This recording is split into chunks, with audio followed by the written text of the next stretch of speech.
everybody, I wanted to jump on here and talk to you guys about our new friend Break, coming to you with this release with 1.9.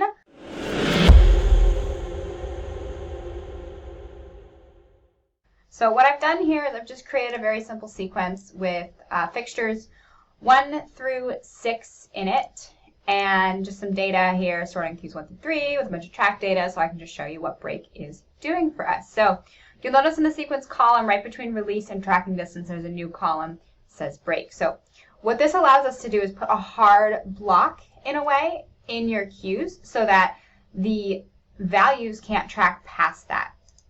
So if I just come over here to cue 5, for instance, and I edit the break column, you'll see in the assignment editor here I have empty, which means no break, or I have filter or world. So we can apply the break based on attributes or based on fixtures. So I first want to look at it under filter. I'm going to hit this all button here. You'll see that now the break column says all, filter 1, great. And now I have this hard white line running between cues 4 and 5. Now this is my break.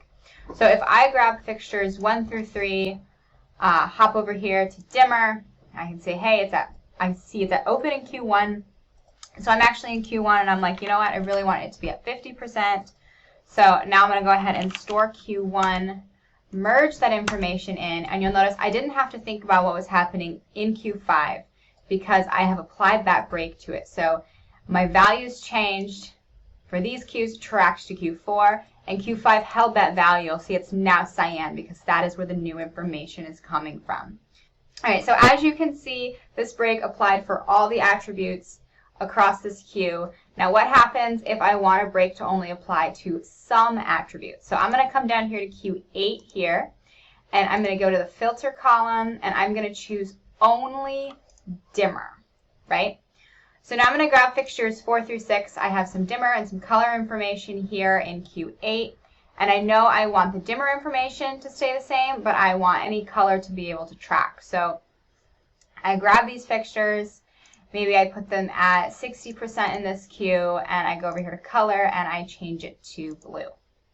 So now I take this information, and I'm going to store this into Q6, merge that in, and you can see that the dimmer information, it stopped at Q8. That's where I put that break. However, the color information, because I only applied a filter that applies to dimmer, the color information was still able to track through. That's just a little bit about how to use break with filters. Stay tuned for more information next time.